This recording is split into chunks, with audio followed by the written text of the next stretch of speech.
Dr. Jiwoo Park stared out the viewport of the transport ship, watching the planet Krevmar grow larger against the black of space. Her hands trembled slightly as she gripped her data pad.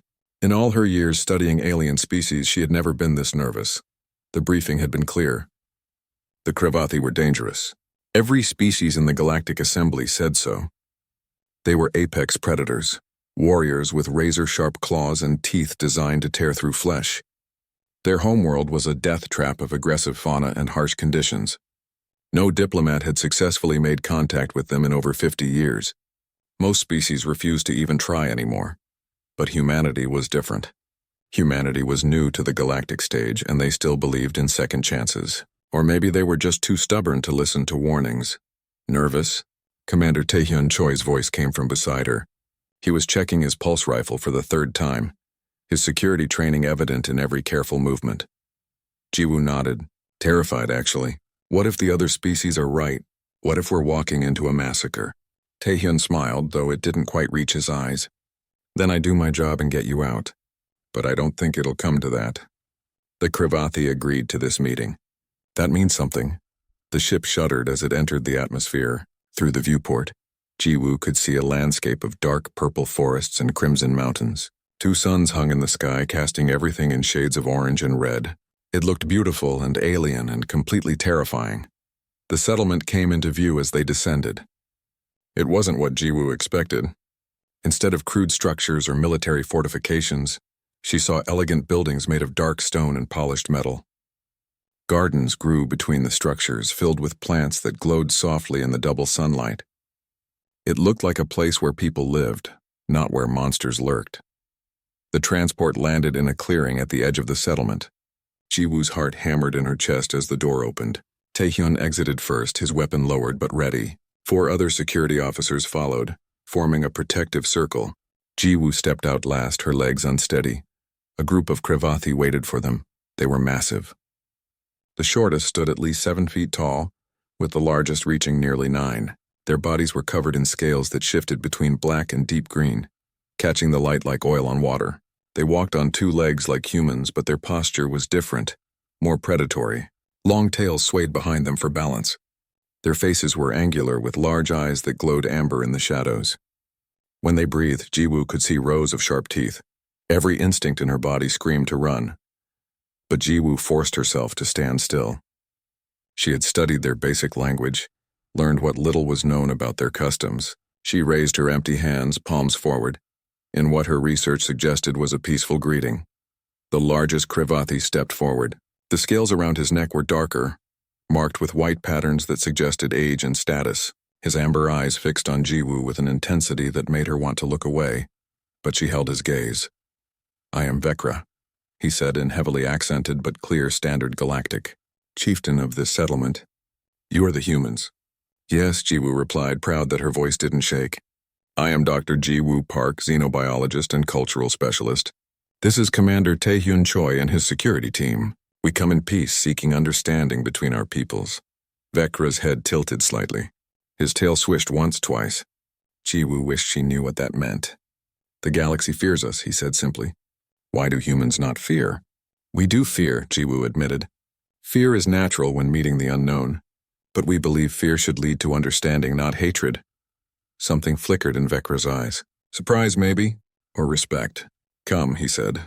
We will talk. They followed the Krevathi into the settlement. Jiwoo's eyes darted everywhere, taking in details. The streets were clean and well-maintained.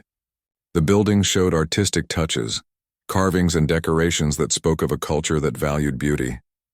Other Krevathi watched them pass, their expressions unreadable. Then Jiwoo saw them. A group of small figures peering from behind a building. They were Krevathi, but tiny, barely reaching 4 feet tall. Children, cubs, her research notes had called them. One of the cubs was braver than the others. It stepped partially into view, its scales a lighter green than the adults, its eyes huge and curious. It stared directly at Jiwoo. She smiled and gave a small wave. The cub's eyes widened. Its tail shot up straight and then it ducked back behind the building. But Jiwoo saw it peek out again a moment later, still watching. Rin, an adult Krevathi's sharp voice rang out. Inside now, all of you. The cubs scattered like leaves in wind, but that one Rin looked back at Jiwoo one more time before disappearing. The meeting took place in a large hall at the center of the settlement. Vecra sat on one side of a low table, with several other adult Cravathi flanking him. Jiwoo and Taehyun sat opposite, the security team standing behind them. The conversation was difficult. The Cravathi spoke carefully, measuring each word. They explained that their people had been pushed to the edges of known space, labeled as dangerous, denied trade and contact. They defended their territory fiercely because no one else would defend them. They raised their children to be strong because the galaxy gave them no other choice. Jiwoo listened and took notes. She asked questions about their culture, their history, their way of life. She tried to see past the sharp teeth and claws to the people underneath. Vecra watched her throughout, his expression gradually shifting from suspicion to something else. Curiosity, perhaps, or cautious hope. Most species send warriors and demand things, Vecra said as the meeting drew to a close. You send a scholar and ask questions, why? Because we want to know who you really are, Jiwoo said. Not who others say you are. Vecra's tail moved in a slow, deliberate pattern. You may stay, he said finally. If you wish to learn about us, we will allow it. One of your people, here in our settlement, to observe and understand. Taehyun started to speak, probably to refuse, but Jiwoo cut him off. I'll stay, she said. I volunteer. Jiwoo, that's not... Taehyun began. It's exactly what we need, she said firmly. This is why I came. To build bridges. I'll stay. Vecra nodded slowly. It is decided then. Dr. Jiwoo Park will remain as our guest. We will provide shelter and protection. She may observe our people freely. As they worked out the details, Jiwoo felt eyes on her. She glanced toward a window and saw them again. The cubs, 6 of them now, all watching her with those huge glowing eyes. When they realized she saw them, they scattered again, all except Rin, who stayed a moment longer. The small Cravathi touched its chest with one clawed hand, then pointed at Jiwoo. Then it ran. Jiwoo didn't know what the gesture meant. But something told her it was important. That night, as she settled into the small habitat the Cravathi had prepared for her, Jiwoo stood at the window. The settlement glowed softly under the light of 2 moons. Somewhere out there were those cubs, those children who watched her with curiosity instead of fear. Maybe, she thought, that's where the real bridge would be built. Not between diplomats and chieftains, but between a lonely human and curious children, who saw her as something new and interesting, rather than something to fear. She fell asleep hoping she was right. 3 weeks on Krevmar had taught Jiwoo that loneliness could exist even when surrounded by others. The Cravathi adults were polite but distant. They allowed her to observe their daily activities, answered her questions with careful precision, but never invited her closer. She was a guest, always a guest, never part of their world. Her habitat sat at the edge of the settlement, a small domed structure with windows that looked out over the purple forests. Inside, she had her research equipment, her bed, a small kitchen, and too much time to think. Every evening, she compiled her notes and sent reports back to human space. Every evening, she wondered if she was really accomplishing anything. The adult Cravathi moved through their lives with purpose and efficiency. They hunted in groups, bringing back meat from the forests. They crafted tools and weapons with skilled hands. They gathered in the evenings to share meals and tell stories in their own language, which Jiwoo was slowly learning to understand. But they never invited her to join these gatherings. She noticed that the cubs were kept separate from her. Whenever she approached an area where young Cravathi were playing or learning, the adults would quietly guide them away. At first, Jiwoo thought they were protecting the children from her. Then she realized they might be protecting her from the children. After all, even young predators had claws and teeth. The thought made her sad. Those cubs had looked at her with such curiosity that first day. Especially Rin. On the 23rd night of her stay, Jiwoo sat at her small desk reviewing footage of Cravathi hunting patterns. The double moons cast silver light through her windows. She rubbed her tired eyes and considered making tea when movement outside caught her attention. 3 small figures stood just beyond her window. Cubs. They were perfectly still, watching her. Jiwoo's breath caught. She recognized Rin immediately, standing in the center. The other 2 were unfamiliar. One was slightly larger with darker scales. The other was smaller with a white patch on its chest. For a long moment, they simply stared at each other through the glass. Jiwoo didn't move. She barely breathed. Then very slowly she raised one hand and waved, just as she had on that first day. The cubs scattered into the darkness like smoke. Jiwoo's heart sank. She'd frightened them. But then she saw Rin peek back around the corner of her habitat, just the eyes and snout visible, checking to see if she was still there.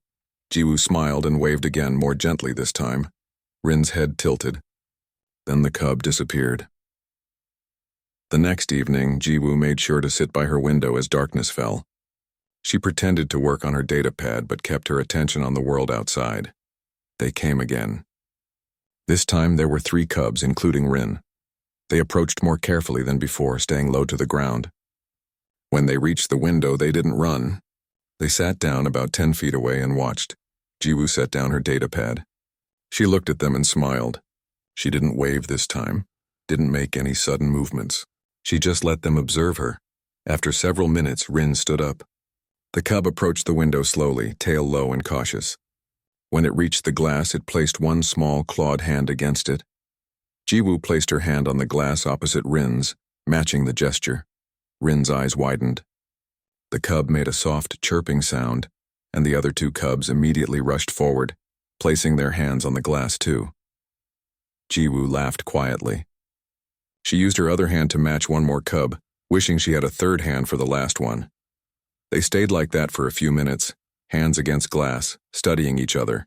Then, as if by some unspoken agreement, the cubs pulled back. Rin chirped again, and all 3 of them turned and ran into the darkness, but they left something behind. 3 objects sat on the ground near her window.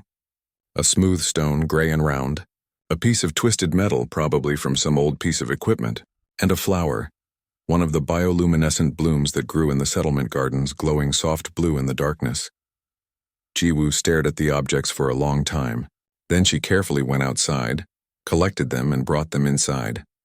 She placed them on her desk where they would be visible through the window. The flower she put in a small cup of water to keep it fresh. The next night, the cubs returned. They saw their gifts displayed on her desk, and the reaction was immediate. All 3 cubs jumped up and down, their tails wagging so hard their whole bodies moved. They chirped and clicked to each other in excited voices. Then they noticed Jiwoo watching and froze, suddenly shy again. Jiwoo pressed her hand to her chest, then pointed at the gifts, then back at her chest. "Thank you." She hoped they understood. Rin mimicked the gesture, pressing its hand to its chest. Then the cub pointed at itself, at the other 2 cubs, then at Jiwoo. "We give to you." More cubs came the following nights. By the end of the week, there were 6 of them. Rin and the 2 others she'd met first, plus 3 more. There was Dal, the largest with darker scales. HFY, the one with the white chest patch. Subin, whose scales were almost blue in certain light. Kyung, who had a scar on one arm. And Mina, the smallest of all, who could barely walk without stumbling over her own tail. They brought gifts every night. More stones, carefully selected for their colors or shapes. Bits of carved wood. Flowers of different types. Scraps of fabric. Pieces of broken things from around the settlement. Each gift was precious to them, Jiwoo could tell. They debated among themselves about what to bring, clicking and chirping in their own language. When Jiwoo accepted something, they celebrated. Jiwoo started learning their body language. Ears forward meant interest or excitement. Ears back meant fear or submission. Tails up was confidence. Tails down was caution. Tails wagging meant happiness. They purred when content, a sound that rumbled deep in their chests. They chirped when excited and clicked when thinking hard about something. She began to understand individual personalities. Rin was the brave leader, always first to try new things. Dal was protective, always watching for danger. HFY was clever, figuring out puzzles quickly. Subin was artistic, bringing the most beautiful gifts. Kyung was energetic, never sitting still. And Mina was sweet and gentle, always staying close to the others. Jiwoo arranged all their gifts carefully in her habitat. She made a display shelf specifically for them, organizing the stones by color, hanging the dried flowers, placing the metal pieces in interesting patterns. She wanted the cubs to see that she valued what they gave her. On the 35th night, disaster nearly struck. Jiwoo heard raised voices outside and looked out to see Chieftain Vekra standing in front of her habitat. The cubs huddled together nearby. His posture was rigid with anger. Jiwoo rushed outside. "Chieftain Vekra, please." These cubs have been bothering you, Vecra said, his voice tight. Disturbing your work. This is unacceptable. They will be punished. No, Jiwoo said quickly. No, please. They haven't been bothering me at all. They've been wonderful. Vecra's eyes narrowed. Wonderful? Yes, Jiwoo said firmly. She gestured toward her window, where her desk was visible with all the gifts displayed. They've been teaching me about your culture, about kindness and generosity. They approach with respect and leave gifts. They've helped me understand your people more than any formal observation could. Vecra stared at the display in her window. Then he looked at the cubs, who were trembling but standing their ground. Rin stepped forward slightly, protecting the smaller ones. They give gifts? Vecra said slowly. To you? Every night, Jiwoo said. And I treasure every single one. Something changed in Vecra's expression. The anger melted away, replaced by confusion and something that might have been wonder. He looked at Jiwoo, really looked at her, as if seeing her for the first time. They have chosen you, he said quietly. I did not think. We did not believe. Chosen me for what? Jiwoo asked, but Vecra didn't answer. He looked at the cubs again, studying them. Then he nodded once, sharply. Continue, he said. You may visit the human if she allows it. The cubs erupted in excited chirps. Mina jumped so enthusiastically she fell over and Dal helped her up. Vecra turned to leave, then paused. Dr. Park, he said. You see my people clearly. Perhaps more clearly than we see ourselves. This is good. He walked away, leaving Jiwoo standing with 6 excited Krevathi cubs who were now, apparently, officially allowed to visit her. Rin approached and pressed its hand to Jiwoo's palm, not separated by glass this time. The cub's scales were warm and smooth. Friend? Rin said in careful standard galactic. Jiwoo's eyes filled with tears. Yes, she whispered. Friend? Jiwoo woke to the sound of scraping and soft clicking outside her habitat. The morning light from Krevmar's twin suns was just beginning to filter through her windows, painting everything in shades of orange and pink. She sat up in bed, confused and still half asleep. More scraping, then a thump, then excited chirping. She pulled on her clothes quickly and went to the door. When she opened it, she stopped completely. There was a structure in front of her habitat. Calling it a sculpture would be generous. It was chaos given physical form, a pile of materials stacked and arranged in ways that defied logic or aesthetic sense. At the base were stones of different sizes and colors, some balanced impossibly on others. Wrapped around and through the stones were lengths of wire, some copper, some silver, some that looked like they'd been stripped from old equipment. The wires twisted and curved without pattern. Stuck into gaps between the stones were dozens of flowers, every type that grew in the settlement, their colors clashing violently. Blue bioluminescent blooms next to red, thorny ones next to yellow, fuzzy ones. Rising from the center were pieces of carved wood, each carved with different patterns that didn't match each other. Metal scraps hung from thin threads, turning slowly in the morning breeze. Strips of fabric in various colors were tied around different sections. At the very top, balanced precariously, was what looked like a small animal skull, cleaned and decorated with paint. It was approximately 4 feet tall, 3 feet wide, and looked like it might collapse at any moment. It was objectively terrible. The colors fought each other. The materials didn't belong together. There was no artistic unity, no clear purpose to the design. It was the kind of thing that made you squint and wonder what you were looking at. And hidden in the shadows nearby were 6 small Krevathi cubs, watching her with huge, anxious eyes. Jiwoo stepped closer to the structure. She could see now that each piece had been placed with great care. The stones were balanced precisely, the wires wrapped deliberately, the flowers positioned in specific spots. This wasn't random chaos. This was intentional. She walked around it slowly, examining it from every angle. The cubs followed her movement like prey animals watching a predator, their bodies tense and still. Their ears were pinned back against their heads. Their tails barely moved. They were terrified. This meant something, Jiwoo realized. Something important. This wasn't just another gift. This was significant. She thought about everything she'd learned over the past 5 weeks. Krevathi culture valued strength, but they also valued family and loyalty. The cubs had been bringing her gifts steadily, building trust. They'd been teaching her their language and learning hers. They'd been choosing her, Vecra had said. This was their declaration.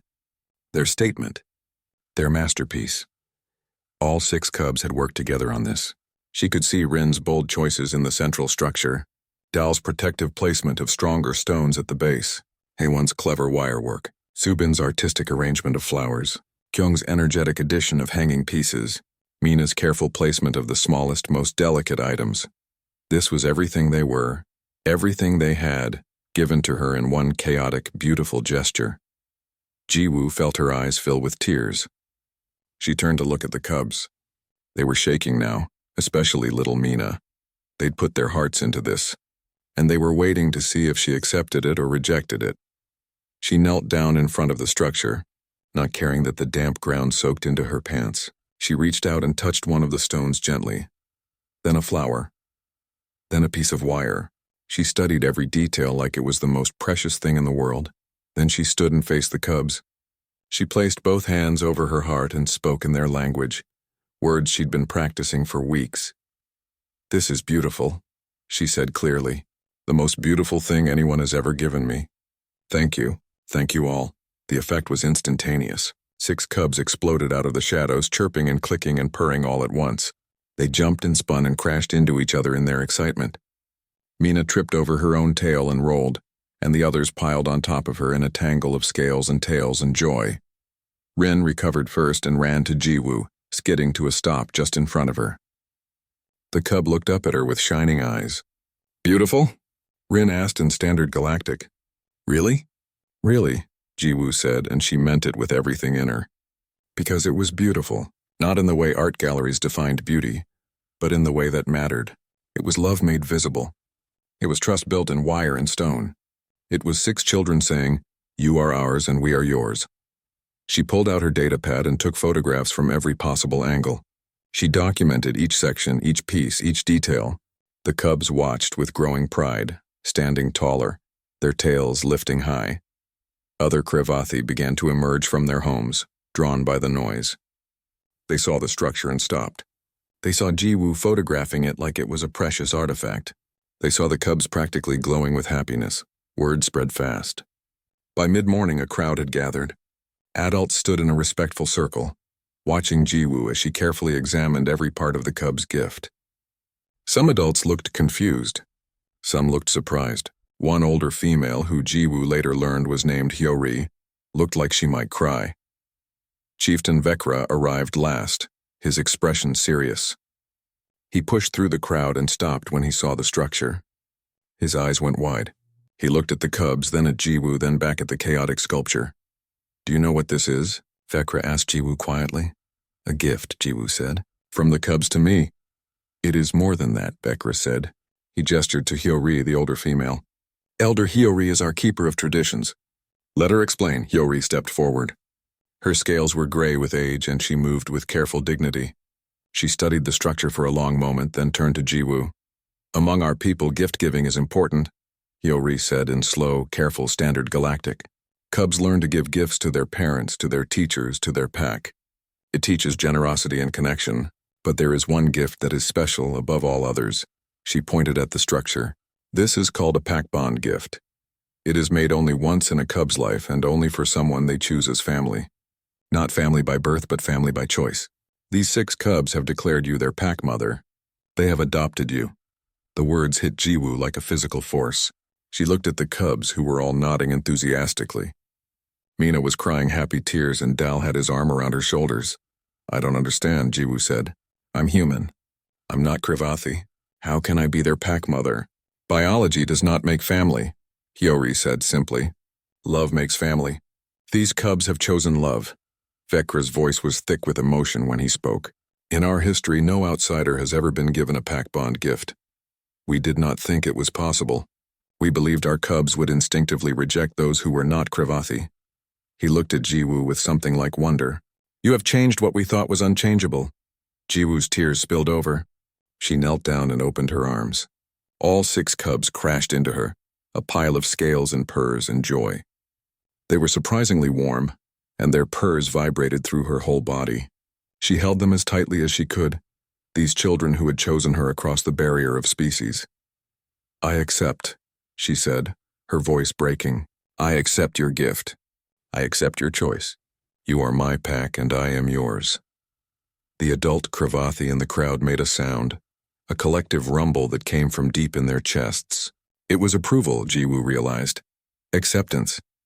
Over the next hour, Cravathi from all over the settlement came to see the pack bond gift. They treated it with reverence, walking around it carefully, studying it with serious expressions. Some of them bowed to Jiwoo. Others simply nodded with respect. Vecra stood beside her as they watched. "The galaxy calls us monsters," he said quietly. "They say we are violent, untrustworthy, too dangerous for civilized company. But you saw past that. You let our cubs approach. You accepted their gifts. You called their chaos beautiful." "It is beautiful," Jiwoo insisted. "Every piece tells a story. Every choice shows thought and care. This is art, this is love. Anyone who can't see that isn't looking properly." Vecra was quiet for a moment. Then he said, "Perhaps that is humanity's gift. You look properly." That evening, as the sun set and the moons rose, Jiwoo sat surrounded by her pack. The 6 cubs curled around her, some sleeping, some half awake and purring. The pack bond gift stood nearby, impossible and perfect.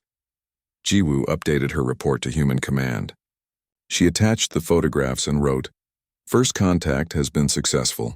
Breakthrough achieved not through diplomacy, but through acceptance. The Cravathi are not monsters.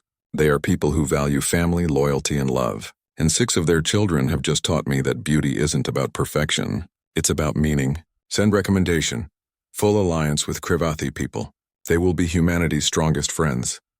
She looked at the sleeping cubs, her cubs, and smiled. A pile of wires, rocks, and flowers had changed everything, and she would make sure the galaxy knew it. The Galactic Assembly Chamber was the largest room Ambassador Dong-Wook Han had ever stood in. Representatives from 43 different species filled the curved seating areas, each in their designated sections. The Veltorians occupied the prime position near the central platform, their crystalline bodies catching and reflecting light. The Thurians sat in their water-filled tanks. The Mordesh floated in their gravity bubbles, and dozens of others, each stranger than the last. Dong-Wook stood at the central platform, a human alone among aliens about to argue for the impossible. "The evidence is clear," he said, his voice amplified throughout the chamber. "The Cravathi are not the monsters we believe them to be. Dr. Jiwoo Park has lived among them for 2 months now. She has documented their culture, their values, their way of life. I asked this assembly to review her reports with open minds." A holographic display activated above him, showing Jiwoo's photographs and video footage. The Cravathi settlement with its beautiful architecture, adult Cravathi working together, sharing meals, teaching their young. And then the moment that made the entire chamber go silent. Jiwoo surrounded by 6 Cravathi cubs, all of them purring contentedly, while she read them a story from a human book. "These are not the actions of violent predators," Dong-Wook continued. "These are the actions of people who value family and community. People who teach their children to give gifts and show kindness. People who deserve our respect, not our fear." The Veltorian representative Kilmark rose from his seat. His crystalline body pulsed with red light, a sign of anger in his species. "This is deception," he said, his voice like breaking glass. "The Cravathi are apex predators. They have attacked Veltorian ships. They have killed our explorers. One human playing with their cubs does not erase their history of violence. They defended their territory," Dong-Wook countered. "Territory that Veltorian expansion fleets tried to claim without permission. The Cravathi did not attack. They defended. There is a difference." Kilmark's light pulsed brighter. "You are naive, Ambassador Han. The Cravathi cannot be trusted. They will use your Dr. Park's kindness as weakness. They will strike when you least expect it. Then why haven't they?" Another voice joined the debate. The Thurian representative, speaking through their water tank's communication system. "The human has lived among them for 2 months, unarmed, unguarded. If the Cravathi wanted to harm humanity, would they not have taken this opportunity?" The assembly erupted in discussion. Some species argued for caution. Others supported humanity's position. The debate raged for hours. Meanwhile, back on Krevmar, Jiwoo was teaching the cubs about human art. They sat in a circle in her expanded habitat, which the Cravathi had enlarged after she'd been adopted by the cubs. Paper and colored pencils were spread between them. "On my world," Jiwoo explained, "humans make pictures to share stories and emotions. It's like your pack bond gift, but on paper." Rin picked up a pencil carefully with clawed fingers. Show us? Jiwoo drew a simple picture of a flower. Then she passed the paper to Haewon, who added a sun. Subin drew a bird. Dal added mountains. Kyung drew what might have been a rock or possibly a spaceship. Mina added tiny dots everywhere that could have been stars or just random marks. When they finished, the picture made no logical sense. It was chaotic and messy and completely perfect. This is our picture, Rin said proudly. Together. Yes, Jiwoo agreed. Together. The door to her habitat opened and Elder Hyo-ri entered. She looked troubled. Dr. Park, I must speak with you about our history. If you truly are pack mother to our cubs, you must know the truth of what happened to my people. Over the next hour, Hyo-ri told Jiwoo everything. 50 years ago, the Krevathi had been explorers and traders like any other species. They had joined the Galactic Assembly with hope and excitement, but other species feared them. Their appearance, their strength, their hunting heritage, all of it made others nervous. When the Krevathi settled several uninhabited worlds on the edge of known space, the Veltorian collective claimed those worlds were in their expansion zone. The Krevathi refused to leave their new homes. War broke out. The Krevathi fought fiercely to protect their people, and that fierce defense was twisted into propaganda about violent predators. Other species sided with the Veltorians, not because the Krevathi were wrong, but because they were afraid. The Krevathi were pushed further and further into isolation. They stopped trusting outsiders. They taught their cubs to be strong and wary, because the galaxy had proven itself cruel. We became what they accused us of being, Hyo-ri said sadly. Not by choice, but by necessity. We survived by being strong and keeping others away. Jiwoo listened with growing anger. That's not right. That's not fair. Fairness is a luxury, Hyo-ri said. We learned that lesson painfully. Jiwoo looked at the cubs who had been listening quietly. They looked sad and confused. They were too young to remember the wars, but they'd grown up with the consequences. No, Jiwoo said firmly. It ends now. I won't let your people continue to be treated this way. She sent a detailed report to Ambassador Dong-wook, including everything Hyo-ri had told her. She included historical records the Krevathi had kept, showing clearly that they had been defending themselves, not attacking without cause. She included testimonies from adult Krevathi, who remembered the old days before the isolation. The report reached the Galactic Assembly just as the debate was reaching its peak. Dong-wook presented the new evidence, his voice passionate and clear. We accused them of being monsters, so they became what we needed them to be to survive. We isolated them so they learned not to trust. We attacked them so they learned to defend fiercely, and then we blamed them for the very behaviors we forced upon them. The chamber fell silent. Humanity made mistakes in our own history, Dong-wook continued. We judged people by how they looked, by how they lived, by what we feared they might do. We learned painfully and slowly that fear breeds hatred and hatred breeds cruelty. We learned to look past our fear to the people underneath. The Krevathi deserved the same chance. The vote was called. It took 3 hours. But in the end, by a narrow margin, the Galactic Assembly agreed to recognize the Krevathi as full members with all rights and protections. The isolation was ended. The propaganda was officially denounced. Trade routes would be opened. Diplomatic relations would begin. When the news reached Krevmar, the celebration was loud and joyful. Adult Krevathi danced in the streets. Cubs played without fear. Chieftain Vekra stood with tears in his eyes. But not everyone was celebrating. 2 weeks after the vote, Commander Taehyun arrived with urgent news. He brought with him Yejin Song, a human engineer and a medical team. We need to show good faith, Taehyun explained. Several species are still skeptical. They're watching to see if the Krevathi will remain peaceful now that they have assembly protection. We will remain as we have always been, Vekra said firmly. We defend our people. We harm no one who does not threaten us first. I know, Taehyun said. But we need to prove it to others. That's why we brought help. Yejin stepped forward. Dr. Park's reports mentioned damaged infrastructure from the war. Power generators that barely work. Water purification systems held together with spare parts. Let me help. Let humanity help rebuild what was destroyed. It was a risk. Allowing outsiders access to Krevathi settlements, to their technology and systems. But Vekra looked at Jiwoo, who nodded encouragingly. He looked at the cubs, who trusted these humans completely. Very well, Vekra said. You may help. The collaboration began slowly. Yejin worked alongside Cravathi engineers, learning their methods while teaching her own. She fixed the failing power generator using a combination of human and Cravathi technology. She improved the water purification system. She helped repair buildings damaged in storms that the Cravathi hadn't had resources to fix properly. Adult Cravathi watched suspiciously at first, but Yejin was patient and respectful. She asked permission before touching anything. She learned Cravathi names for tools and parts. She shared meals with the workers. Slowly, very slowly, trust began to build. Then disaster struck. Little Mina collapsed during a lesson with Jiwoo. The cub's breathing was rapid and shallow, her scales losing their luster. The Cravathi healers examined her and delivered devastating news. Mina had a genetic condition that was slowly killing her. They had treatments that could ease her suffering, but no cure. Jiwoo refused to accept it. She contacted Taehyun immediately, demanding access to human medical technology.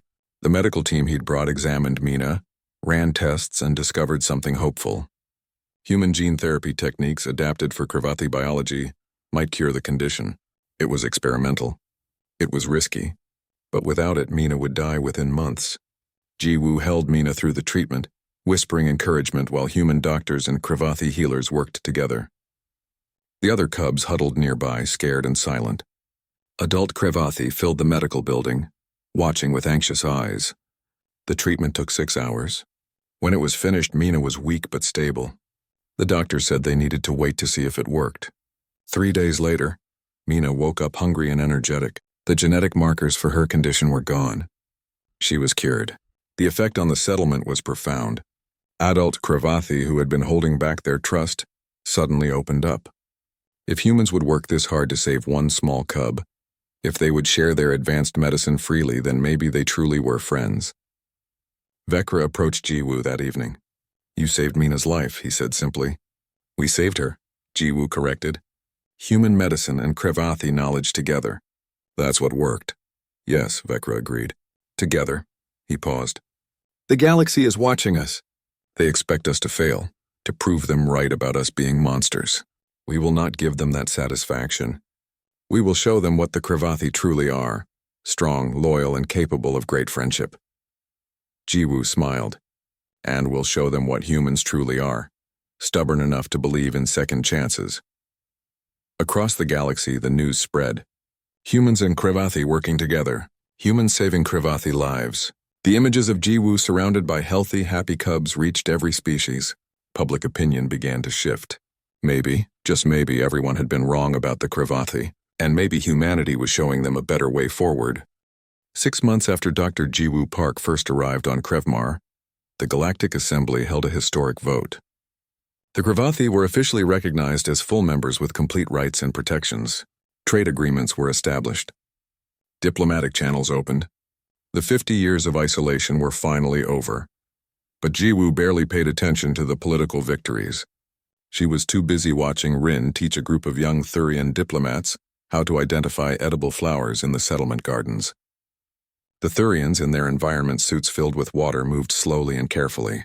Rin was patient, pointing out each species of plant and explaining its uses in Cravathi culture. Dal stood nearby, protective as always, making sure none of the visitors accidentally touched anything poisonous. Heywan was demonstrating Cravathi weaving techniques to a fascinated Mordesh scholar. Subin was painting a mural on a new building, showing human and Cravathi working side by side. Kyung was racing with some human children from the newly established colony, all of them laughing and chirping. And Mina, fully recovered and healthy, was showing off the medical building where she'd been cured, explaining proudly how human and Cravathi medicine had worked together. Other species were beginning to reach out tentatively. The Thurians had been first, curious and scientifically minded. The Mordesh followed, interested in cultural exchange. Even some Veltorians, though not the government officials, had quietly visited, seeking to understand what they'd been taught to fear. But the Cravathi remained cautious with most species. They were friendly but guarded. The wounds of isolation didn't heal quickly. Only with humans did they truly relax, truly trust. "They see us as pack," Vekra had explained to Jiwoo. "Humans proved themselves through action, not words. Through Dr. Park's acceptance of our cubs, through Engineer Yejin's help rebuilding our infrastructure, through your doctor saving Mina. The Krevathi do not forget such things. Now, as Jiwoo walked through the settlement, she saw the changes everywhere. New buildings built with both human and Krevathi designs. Gardens that included earth plants alongside native Krevmar species. Cubs playing with human children, teaching each other games and songs. Adult Krevathi and humans working together on projects. The language barrier slowly disappearing as both species learned each other's words. Her original small habitat had been replaced with a larger home, built by Krevathi adults as a gift for their cub's pack mother. It had rooms for all 6 cubs to sleep when they wanted to stay with her. It had a workshop where she could continue her research. And it had a special room, climate-controlled and carefully maintained for her most precious possession. The pack bond gift stood in the center of that room, exactly as it had been built. Jiwoo had refused to let anyone modify it or improve it. She'd carefully stabilized the structure so it wouldn't collapse, but otherwise left it untouched. Every wire, every stone, every flower was preserved. Some of the flowers had dried and faded, but that was part of their story. This gift represented the moment everything changed and she would protect it forever. Today was special, though. Today was her last day on Krevmar before her scheduled rotation back to human space. She was supposed to return to Earth for 6 months of debriefing, and then be assigned to a new post. It was standard protocol for diplomats and researchers. You didn't stay in one place forever. The cubs knew she was leaving. They'd been preparing for weeks trying to be brave about it. But as the day wore on, they grew quieter and sadder. Even energetic Kyung moved slowly, tail dragging on the ground. That evening, as the twin suns set and the moons began to rise, Vecra called for an assembly. The entire settlement gathered in the central plaza. Humans who had made Krevmar their home stood among Krevathi families. Visitors from other species watched from designated areas. Jiwoo stood at the center, confused about what was happening. The 6 cubs stood with her, pressed close against her sides. Vecra stepped forward, dressed in ceremonial robes Jiwoo had never seen before. Other adult Krevathi joined him, all in similar robes. They formed a circle around Jiwoo and the cubs. "Dr. Jiwoo Park," Vecra said formally, his voice carrying across the plaza. "6 months ago you came to us as a stranger. You came in peace when others would have come in fear. You accepted our cubs when others would have rejected them. You called beautiful what others would have called chaos. You saw people where others saw only predators." He paused, and Jiwoo saw emotion in his eyes. "Our cubs chose you as pack mother. Today our people choose you as kin chosen. This is a title given only to those who become family not by birth but by action and love. In our entire history, no outsider has ever received this honor. But you are not an outsider anymore. You are ours and we are yours." The other robed Krevathi stepped forward, each carrying something. Elder Hiyori carried a necklace made of polished stones, each one carved with Krevathi symbols. Another carried a cloak made of woven plant fibers, decorated with patterns that told the story of Jiwoo's time on Krevmar. A third carried a carved wooden staff, its surface covered in names. Every Krevathi in the settlement had signed it. But the cubs had their own gift. Working together, they carried forward a sculpture. It was nothing like the pack bond gift. This one was carefully crafted, balanced, beautiful by any standard. It showed a human figure surrounded by 6 small Krevathi, all of them with their hands joined together. The craftsmanship was incredible. It must have taken months to create. Rin spoke for all of them, voice proud and clear. "We made you a gift before when we were small and didn't know how to make things properly. You called it beautiful anyway. Now we are bigger. We learned proper techniques. We made you this to show how much we grew, but we wanted you to have something else too." Dal stepped forward, carrying the original pack bond gift, the chaotic pile of wires and stones and flowers carefully preserved. "We saved it from your room. We hope you don't mind." Jiwoo stared at both sculptures, the old one messy and imperfect but filled with raw love. The new one skilled and beautiful, showing how much the cubs had learned and grown. Both precious, both meaningful. "This is why we saved the first one," Haewon explained, "so you can remember where we started. When we were young and scared but brave enough to try. When you were the first to see us as more than our claws and teeth. And this new one shows where we are now," Subin added, touching the beautiful sculpture. "Learning, growing, becoming more. But still together. Always together. Both are beautiful," Kyung said firmly. "Different beautiful. But both matter." Little Mina stepped forward last. She was still the smallest, but she stood tall and confident now, healthy and strong. You taught us something important, Pack Mother. You taught us that broken things can be beautiful, that messy things can be meaningful, that we don't have to be perfect to be loved. Jiwoo's vision blurred with tears. She knelt down, and all 6 cubs crashed into her arms. The Krevathi in the crowd rumbled their approval. The humans applauded. Even the visiting aliens seemed moved by the ceremony. When she could speak again, Jiwoo looked at Vecra. "About my rotation back to Earth," she said. "I need to discuss something." "Of course," Vecra said. "What troubles you?" "I don't want to leave," Jiwoo said simply. "I've already contacted my superiors. They've agreed to establish a permanent human liaison position here on Krevmar. I've requested that position. If you'll have me, I'd like to stay. Not for 6 more months or a year. Permanently, this is my home now. These are my people. I don't want to leave them." The cubs exploded with joy, jumping and chirping and spinning. Mina cried happy tears. Rin howled at the moons. Dal picked up Haewon and spun him around. Subin and Kyung chased each other in excited circles. Vekra's expression softened into something Jiwoo had rarely seen on a Krevathi face. Pure, unguarded happiness. "We accept," he said gladly. "Build your life here, kin chosen. You will always have a place among us." The celebration lasted long into the night. Krevathi and humans danced together to music that blended both cultures. Food from both worlds was shared freely. Stories were told in multiple languages. The cubs fell asleep in a pile, exhausted from excitement, and Jiwoo sat with them, stroking their scales gently. Elder Hiyori sat down beside her. "You changed everything, you know," the old Krevathi said quietly. "Not just for us, but for the entire galaxy. You showed other species that their fears were wrong. You built a bridge we thought impossible. I just accepted some gifts from children," Jiwoo said. "Anyone could have done it." "No," Hiyori said firmly. "Most would have seen danger and walked away.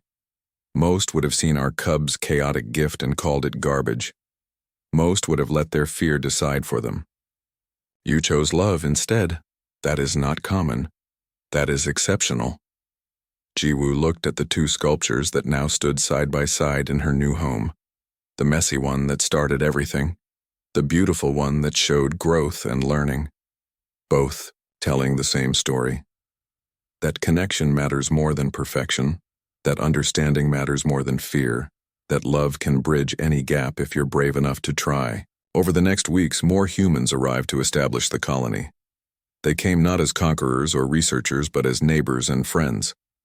They learned from the Krevathi and taught what they knew. Together, they built something new. A community where species didn't just coexist but thrived together. Rin grew into a strong, confident young Krevathi with dreams of becoming a diplomat like Jiwoo. Dal became a teacher, showing others how to protect and care for their communities. Haewon became an inventor, combining human and Krevathi technology in creative ways. Subin became an artist whose work was displayed across the galaxy. Kyung became an explorer, mapping new regions of Krevmar with human partners. And Mina became a doctor, dedicating her life to helping others the way she had been helped. But they always came home to their pack mother. Always remembered the wire and stones and flowers. Always knew that the most beautiful things in life were often the messiest, the most imperfect, the most unexpected. Years later, when Jiwoo was old and her scales of adopted cubs had cubs of their own, when human Krevathi families were common across the galaxy, when the Galactic Assembly held up their partnership as the model for peaceful integration, she would sit in her home and look at those 2 sculptures, and she would remember the moment 6 frightened cubs offered her a pile of chaos and waited to see if she would accept them. She called it beautiful then. She called it beautiful still, and she always would. Because the truth she learned on Krevmar, the truth she spent her life teaching others, was simple. Love isn't about perfection. It's about seeing the value in broken pieces and choosing to build something together anyway. That was humanity's gift to the galaxy. Not superior technology or military might, but the radical idea that every species deserved to be seen clearly, accepted fully, and loved completely. And it all started with a pile of wires, rocks, and flowers, and a woman brave enough to call it beautiful